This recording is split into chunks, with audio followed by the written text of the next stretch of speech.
Hey everybody, welcome back to the Duff Radio Podcast. My name is Ty McDuffey. I'm your host. Thank you for tuning in. I know I haven't put out a solo podcast in a while, but as you can see, the studio has been upgraded, got a new mic, new headphones, got the studio all set up in my home. So we'll be putting these out a lot more often. I want to jump right into a few things because I'm super excited to make a few announcements, and I have a lot that I'm excited to cover with you guys. So we're just going to jump right into it. First and foremost, I'm very excited to announce that I have an album coming out on October 15th. This is something that's very personal to me. It's something that I've been working really hard on. The title is Chef McDussey's Pizzeria. I know that's a really funny name, but I'll explain the concept and the reasoning for that title at a later date. But for right now, what you need to know, like I said, it's releasing on October 15th on all platforms, Spotify, SoundCloud, my favorite, Apple Music, all that good stuff. I'll have it distributed. The inspiration behind this album was a lot of 60s and 70s music. Some of you might know I love hip-hop music, I love R&B, but I'm getting tired of hearing some of the same sounds over and over and over, these same drum patterns, these same melodies being repeated, and a lot of the same content and lyrics being recycled. So I've spent a lot of time diving into music from the 60s and 70s and past decades, and I'm taking little elements of the music from those time periods, such as the drums and the melodies and things like that, and trying to incorporate them and modernize them into music that I want to listen to and to music that I want to hear. This entire album is self-produced, self-recorded, self-engineered, so I'm really excited to share that with you. I made every beat. All the engineering was done by me, and there's a lot of little engineering tips and tricks that I've come across in the past couple months that I think will really improve the quality of this product. So really excited for you guys to hear that. Moving on, the next announcement I want to make is that I'm writing a book. I don't have a release date for it, but it's called the Hardin Journal. I'm probably going to follow that up after this album. And the Hardin Journal is essentially what it sounds like. It's my journal. It's not necessarily a narrative or a piece of fiction or nonfiction necessarily, but it's more so a look into my daily life during the winter of 2021 through the spring and summer of 2022 when I was living in rural Montana in the town of Hardin.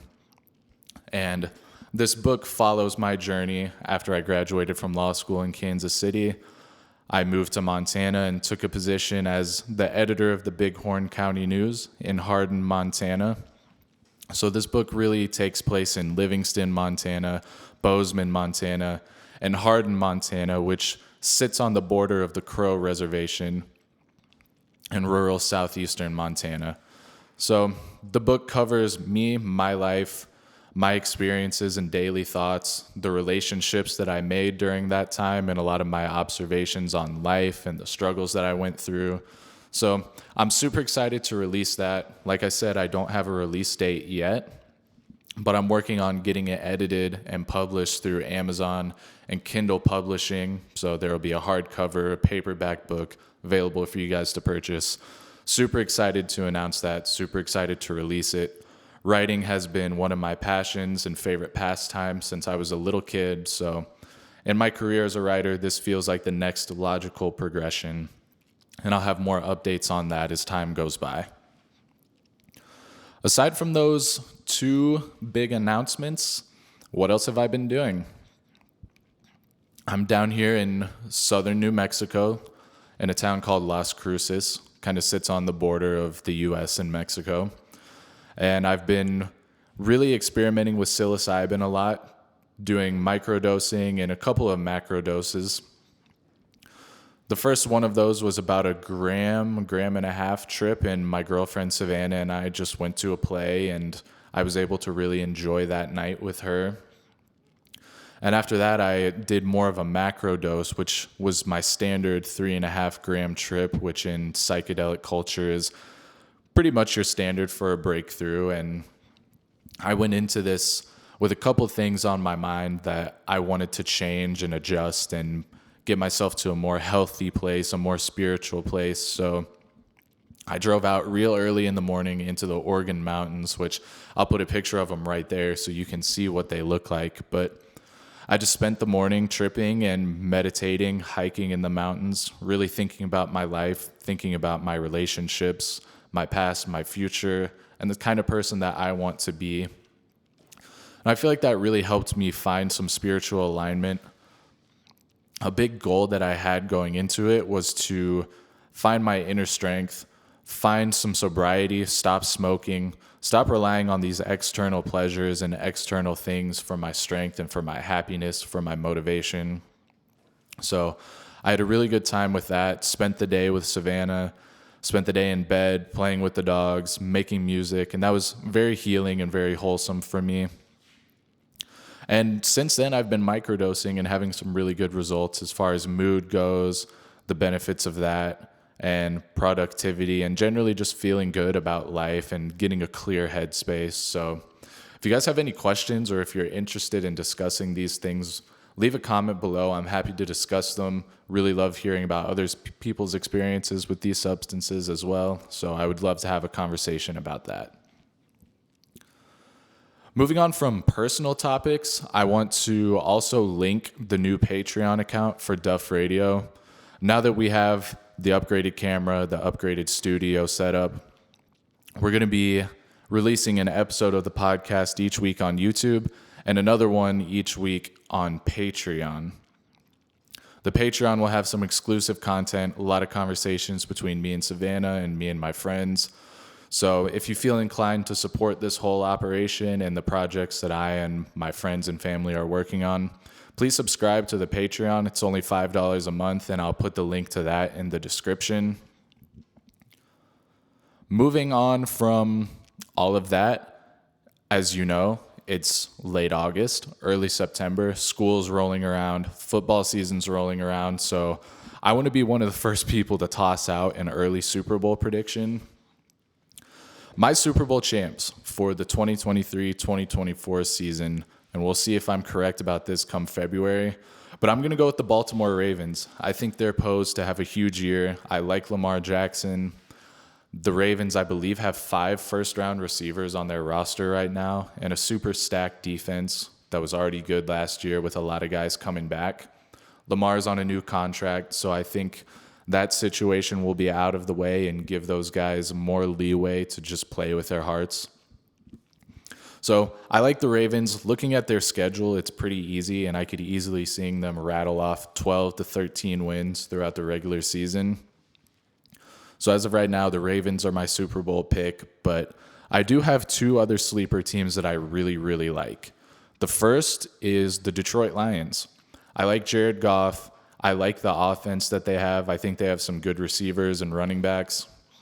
And I actually think their coach, Dan Campbell, has done a really good job at turning that organization around. So I think their division will be a little bit weaker this year. So I'm going to be keeping an eye on the Lions.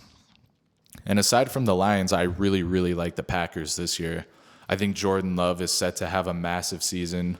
I think in watching him in the preseason last year and the couple of regular season games that he was in, he has a massive arm. He's super accurate, and I think the Packers have a lot of weapons around him that he'll be able to utilize. I really like the Packers, and I predict both the Lions and the Packers to actually be playoff teams this year. Aside from that, I like the Arizona Cardinals. I think they're another sleeper team.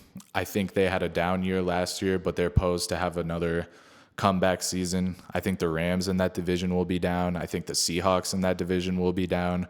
I do like the 49ers a lot. I think they'll probably win that division and be a deep contender in the NFC, but I'm going to keep an eye on the Cardinals as well. So those are kind of the teams I'm going to have my eye on in the NFL going forward to this season. We'll see if I'm right come February, but I want to have the bragging rights if those teams do come through for me and get those predictions out early. College football is also coming up, and there's really just one game that I have my eye on in the next coming weeks. My alma mater, Missouri State, is traveling to Lawrence, Kansas to take on KU. I think that'll be a really, really good game, and a game where there's a chance for an upset by Missouri State, an FCS team against KU, an FBS opponent who had a really good season last year and gave TCU, who was a college football playoff contender a real run for their money during the regular season. But Missouri State has a new head coach this year. His name's Ryan Beard. He was their defensive coordinator last year, and he's a young guy, early 30s, mid 30s, who has now been promoted to the head coach after Bobby Petrino's moving on. So I'm really excited to see how those guys do. I don't know anybody on the team anymore. It's now been probably 5 years since I've played college football, but I still keep my eye on those guys and still wish them success. And that's a game that I'm really excited to see. I'm going to pick Missouri State to actually go in and beat KU, a Big 12 opponent, to start the year. A lot of people are low on Mo State this year, picking them to finish in the middle to lower half of the conference, but I think they'll be a little bit better than that. Are they going to win the conference? I actually have no idea, but I predict them to finish in the upper half of the conference and have a pretty good year with a first-year head coach. High school football, another thing that I'm keeping my eye on recently. As some of you know, my father is a coach for the Camdenton Lakers in Camdenton, Missouri. If you're unfamiliar, it's Lake of the Ozarks region, southwest Missouri. The Ozark Conference features Camdenton and a bunch of teams in the Springfield and southern Missouri region. But they have their first game coming up. They're also predicted to finish in kind of the middle to bottom half of the conference. I think Wyatt Wheeler of the Springfield News Leader put out his rankings for the Ozark Conference, where he thought it was going to go Lebanon, Kickapoo, West Plains to round out the top of the conference and have Camdenton finish maybe 5th to 6th. I definitely see Camdenton finishing higher than that for a couple of reasons.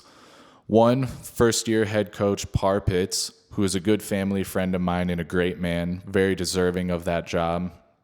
He comes in replacing Jeff Shore, who, if you're familiar with Missouri high school football, you've heard the name Shore in coaching lineage for about the last 50 years.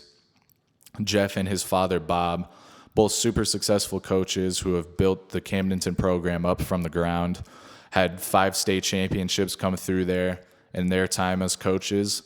This is Coach Pitts' first year. I expect him to be super, super successful. They have a quarterback named Cam Durnan, who is an MLB prospect coming out of high school. I think a lot of people are going to be overlooking him because he didn't get to play last year, and the Camdenton Lakers have a super good history of quarterback play over the last couple years. A kid by the name of Paxton DeLauren is now a preseason All-American for Southeast Missouri. He was a Camdenton Laker, and Bear Shore, who is the son of legendary Coach Jeff Shore and his grandfather Bob Shore, was a 2-time All-State player. So I fully expect Cam Durnan to continue that lineage of great quarterback play at Camdenton, and I expect the Lakers to finish high in the Ozark Conference and make a real push into the playoffs in Coach Pitt's first year. Other things going on, the Republican presidential debates were this week. I didn't tune in. I don't think the Republicans have a lot of super interesting candidates outside of Trump, who didn't participate in the debate, but did go on Tucker on Twitter, or now X, and deliver an interview that got millions and millions of views. Really interesting to hear him talk and address the public amidst some of the allegations that he's facing and the prosecution that is against him right now. But aside from the Republican side in the debates, there's one candidate that I do really have my eye on, and that is Robert Kennedy Jr. A little background about me. I do like politics. I'm a political person, but I haven't voted in the last 2 elections, the 2 elections being the ones that I was old enough to actually vote in.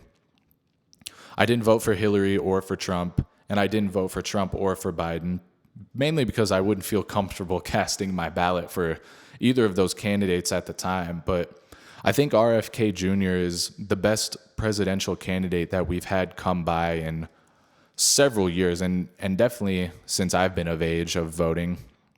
So I want to break down a few of the reasons why I like him. He's a centrist, a little bit left of center leaning, which I think would be good for America. And I'm going to just go through and break down a couple of his policies that I agree with and a few that I don't agree with. But just to get you guys caught up on why I think he is the candidate that America needs 2024 and why I'll probably be casting my vote for him in November. Here's a breakdown of some of his economic and employment policies. First and foremost, and this is something that I do care about, government paid college tuition. RFK has come out and said that he is for the government providing tuition for college. I think college should be free for everybody. I think the government should be able to pay for it. I think a more educated workforce would lead to increased GDP growth, and it would make America more competitive on a global scale, which is something that we're starting to lack at the moment. And I think we should definitely remove the financial barriers to higher education, and we should allow people from all financial backgrounds and all walks of life to have an equal opportunity at upward mobility through a college education. And not only that, but we need to alleviate the student loan crisis. People who are 18, 19, 20 years old are getting tens of thousands of dollars into debt for a degree that may or may not help them in this economic climate. So I think reducing that debt burden would be a really good thing for people upon graduation and would significantly improve the economy. Next up, RFK has stated that he supports tax breaks for domestic jobs, supports giving tax breaks to companies who incentivize their employees to stay within the United States, keeping these jobs here, local, domestic. I think this would encourage businesses to invest and expand within the U.S. This would stimulate our economy. And I think that would also lead to a lot more job opportunities, lower unemployment rates, and it would deter businesses from relocating jobs out of the country. And a lot of these countries do have lower production costs, so we're going to have to find a way to compete with that going forward over the next couple decades. I think that's one way that we could do it. 4-day work week, something that RFK has pushed for. There are a few studies out there that suggest that shorter work weeks can actually maintain or increase worker productivity levels. Not only that, but the obvious mental health and work-life balance that it would provide for employees. I think a lot of people would benefit from having a reduced burnout effect and improved work-life harmony within their family. Fewer commutes, obviously, would be important, and that even has an environmental factor that goes into it as well if we have fewer vehicles on the roads for 1 day a week. Another cool thing that RFK has come out in favor of is subsidizing local farmers, something I feel strongly about. I think this would be a direct boost to many local economies. And I think as Americans, we need to ensure the viability of small-scale farming. Most people that I know are against factory farming. I think they're heinous. And just the fact that you can't go into one of them with a camera through some of these protection laws should say enough. So I definitely think we should subsidize local farmers, strengthen our local food supplies, and that was something that was obvious during the COVID-19 pandemic, that our food chains and our food supplies can be disrupted. Need to keep the viability of small-scale farming, need to strengthen our local food systems. That would make our nation less vulnerable to these global supply chain disruptions, like the one that we saw with COVID. Next up, no increased tax on capital gains. I do think we should lower taxes on investment returns. I think this would encourage more investment in our economy and allow people to grow their wealth. This would potentially lead to a lot of different avenues, philanthropic efforts, reinvestments. I don't think we need to increase the tax rates for most things. So that's one policy that I do think RFK has hit right on the head. And I want to move on now to some of his justice and social reform policies that I agree with and that I think are important to touch on. First and foremost, at the top of that list, decriminalizing drug use and legalizing marijuana. This is something that Biden said that he would do, and we're now over halfway into his presidency, and it hasn't been done. So I think we treat drug use as a health issue rather than a criminal issue. That would be a better way to address addiction, and not to mention that the marijuana industry has massive economic upside. We could tax that. It provides job creations, provides tourism, which is something that Colorado really benefited from at the beginning of its legalization of marijuana. And I think that these courts and judicial systems should focus more on actual criminal cases, reducing those backlogs and the costs associated with them rather than pursuing drug use and marijuana crimes. So if RFK can decriminalize some of this drug use and legalize marijuana, I think that would be a great thing for America, and that's a great policy to run behind. No privately run prisons. This is another thing I feel really strongly about and something that RFK has came out against. There should not be a profit motive for incarceration. I think justice and rehabilitation should be the goal of the prison system, not revenue. It's disturbing to me that as humans, if we are the most intelligent creatures in the universe, which we don't know now, obviously, because of these UFO disclosures, but if we are the most intelligent, beautiful creatures in the universe, capable of reasoning and logic, to lock us up in a cage for any reason that is not absolutely necessary is disturbing, it's disgusting, and it's heinous, and it's taking away from our local communities. So I think not decriminalizing, but removing the profit motive from prisons would be a huge plus for America. And that's something that our society just needs, in my opinion. The demilitarization of police departments. This is something that I saw in the news earlier this week up in Albuquerque, New Mexico. Right now, the police in some police departments who have the necessary funds can pull up to your house with a tank and assault rifles and grenades and smoke bombs to get you out of your house. Is that fair? Is that necessary? I'll leave that up to you to answer. I am pro-police. I don't think that we should defund them, but I definitely don't think that the police departments in this country need to have military-grade gear where they can pull up to your house in a military tank. I think this would establish a lot more trust between the police and the communities, and it would lead to better cooperation and safety if people felt more safe around the cops in their neighborhoods. And redirect those funds. Put them into community service, mental health resources, crime prevention initiatives. There's no reason that the police force down the street needs to have a tank and you don't get a tank. That's just silly, in my opinion. Another policy that RFK has is no mandatory minimums for drug possession. I agree with this. I think we just need more systems for people who are struggling with addiction. Our prisons are already crowded enough. I think there does not need to be a mandatory minimum for drug possession. We can definitely focus more on violent crime, and we can use prison resources in a way more efficient way than putting people in jail mandatory minimums for drug possessions.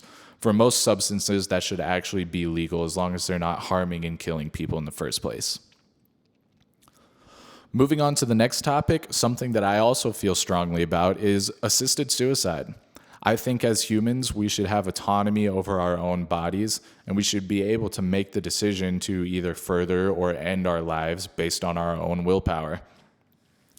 We should have those individual rights, and to live or to die is a profound personal decision that I think people should be free to make. Not only that, but terminally ill patients should have an exit to their life with dignity, and that can alleviate prolonged medical suffering and prolonged medical bills. So I think assisted suicide, physician-assisted suicide, is a constitutional right that people can and should have. So the fact that RFK is in favor of that speaks volumes to me. I think that's a good policy. Fewer welfare restrictions. I think there should be a safety net for people who are facing financial hardship, and vulnerable populations shouldn't have to jump through more hoops to get on welfare. I think this could act as an economic stimulus. Recipients can spend that money on goods and services and food that they need. So lowering that barrier for financial welfare is something that I'm in favor of, something that RFK has come out and stated that he is in favor of as well. I want to move on now to government transparency and anti-corruption. These are two things that I care about, and I think that a lot of Americans care about, and there are a lot of pressing issues here that we can focus on, so let's jump into those as well. First up, term limits for members of Congress and the Supreme Court. We need new ideas. We need fresh blood in those super high positions of power. I think we need to have diverse perspectives in those positions. I think those positions, especially in Congress and on the Supreme Court, are super entrenched in political ideology right now. And those positions need to be collaborative. So term limits for members of Congress and the Supreme Court, not only to further encourage cooperation, but to get rid of corruption. Those are things that I'm highly in favor for, and that RFK has also supported in the past. Donation limits for political candidates. Ultra-wealthy corporations and donations should not be able to influence our elections in the way that they do. Politicians shouldn't be able to be bought and sold by money.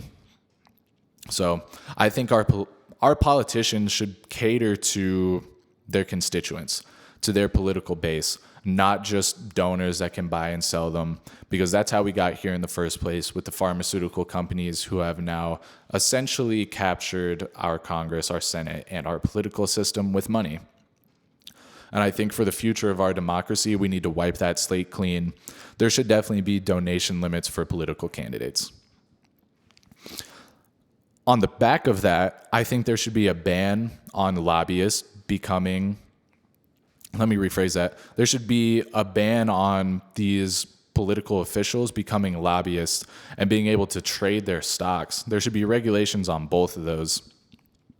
I think politicians, especially right now, are taking advantage of their position for their own personal financial interests. I think legislative decisions should be made in the nation's best interest, not in the interest of the politicians whose pockets are getting lined up. So as of right now, if you are a White House official, you can leave office and immediately become a lobbyist for some of these corporations and companies that have a ton of influence, not only over America, but also over officials. So a 5-year ban on that would be good with me. I don't think you should be able to just get out of office and immediately start bribing other officials with money. Whistleblower laws, something that I'm also in favor of. And thanks to whistleblower laws, we now potentially know of the existence of UFOs and aliens. So I think there's a lot of wrongdoing within our institutions and within our government, and people should have an incentive and a safety net to be able to come out and disclose those without fear of retribution, without fear of incarceration. We just need transparency between the government and the public. And people have the right to know. People should be informed about these actions taken by the government. This would really increase trust between us and the government. And another thing that RFK has come out in favor of is granting immunity to Edward Snowden.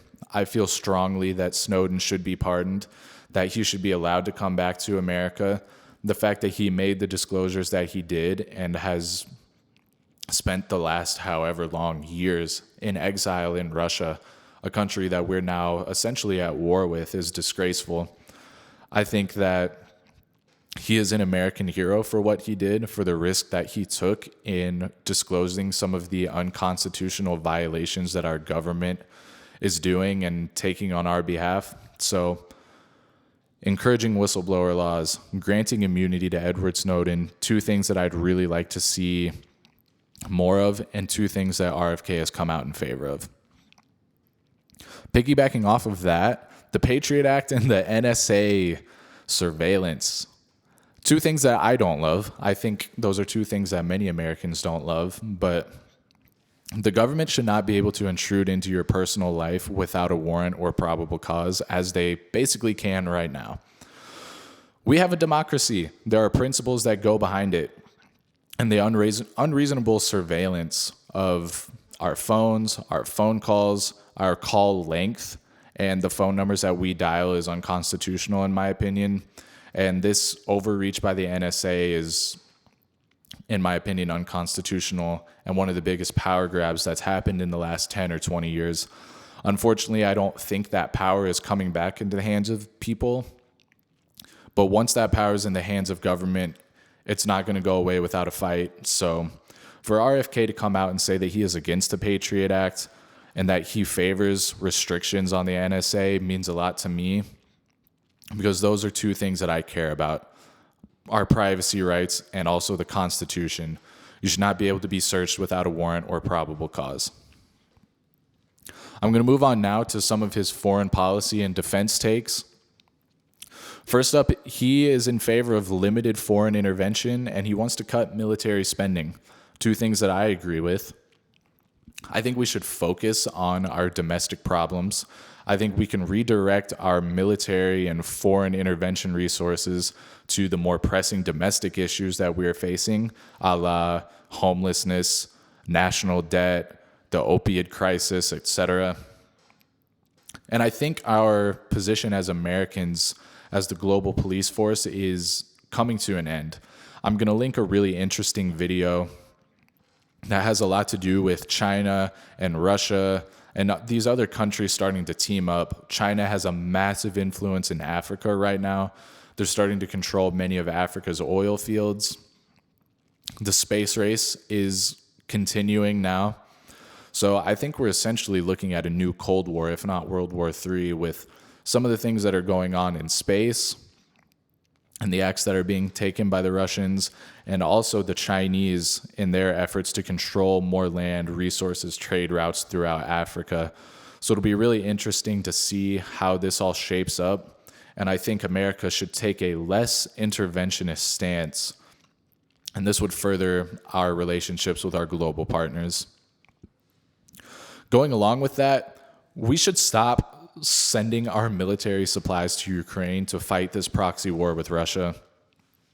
There's a lot of conflict and diplomatic tension going on right now between the global superpowers, and these funds that we're sending to Ukraine have been absolutely mismanaged, lost, and wasted.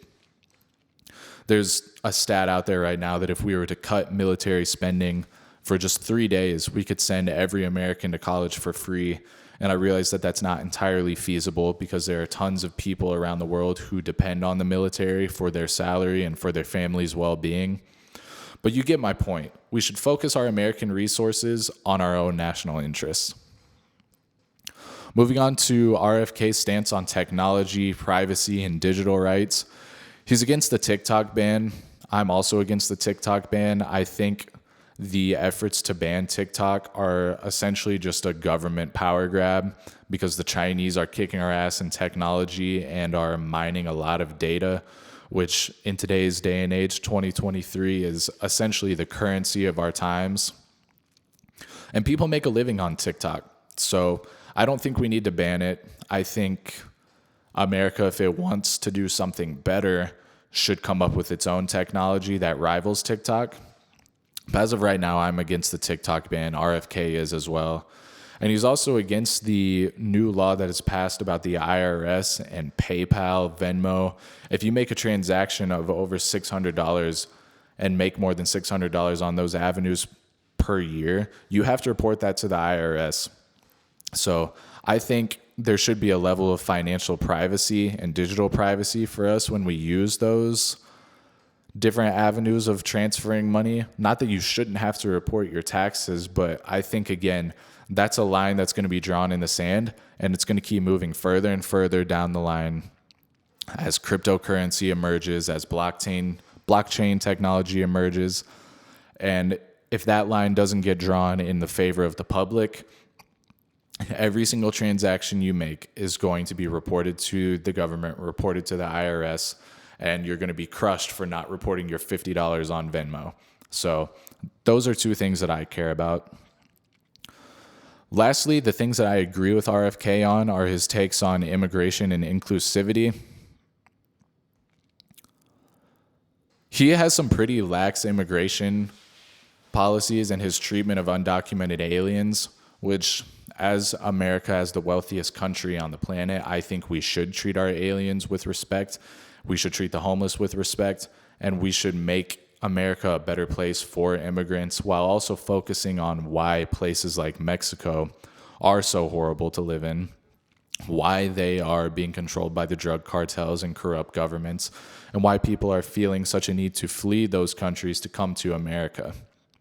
So I think we should relax on our immigration policies and our treatment of undocumented aliens while also trying to make Mexico a better place to live. We just need to be compassionate in the way that we treat our other humans. We need to definitely oppose family separations at the border. That's heinous. No child should be separated from their mother or father at the border for any reason. And I think immigration also brings a lot of economic value to the U.S. and cultural richness as well. I live down here on the Mexico border, so I see it every day. Those are two things that I'm pretty in favor of. And with all that being said, I am not in favor of all of his policies. He has a couple of economic policies that I'm against. Number one, I'm against raising taxes on the rich. I think we should keep taxes stable for everybody. I don't like that there's different brackets for different levels of wealth. If I was the president, I would actually just install a 15-20% tax on everyone to incentivize everybody to play the game and not be penalized for making more money. I think high tax rates definitely cause tax evasion. I think they cause companies and wealthy individuals to pursue avenues of tax evasion or moving their assets abroad, which definitely leads to a decrease in tax revenue for the U.S. And penalizing higher rates of revenue is just counterproductive in our society, in my opinion. Another thing that I disagree with RFK on is he supports the Electoral College. I don't. I think that every individual's vote should count equally. It should carry the same weight regardless of where you live. I think that's what democracy was founded upon. And I think candidates should have to appeal to a wide audience across the nation rather than just focusing on these big swing states that we sometimes see, like Florida, Texas, Pennsylvania, California. So the Electoral College was established in a different era. It was a different time. There were different societal structures. And with today's interconnected and mobile society, I think a direct method of electing our leaders through popular vote is the best way to come at it. And RFK also is in favor of raising the estate tax, which is something that I'm not in favor of, because I think lower estate taxes allow people to pass on the fruits of their labors to future generations more easily. I think family-owned businesses should be able to be passed along, and high estate taxes can sometimes force the sale of those assets to cover those tax liabilities. And many other countries around the world have actually gotten rid of the estate tax, but the United States is not one of them. So to remain competitive on the global scale and to avoid capital flight, I think we should either keep tax rates on those type of capital gains the same or lower them. That's pretty much all I want to discuss for this podcast. Like I said, I'm going to link some of those videos that I've mentioned in the description. I highly encourage you to check them out. I encourage you to check out our Patreon. And as a summary here, book coming out, album coming out, provide feedback on the topics that we've discussed. Leave a comment, like, subscribe, do all of those good things. Thank you so much for watching. If you'd like to see more, please submit the topics that you want us to cover in the future, and I'll be happy to address them. Thanks, guys, and have a great day.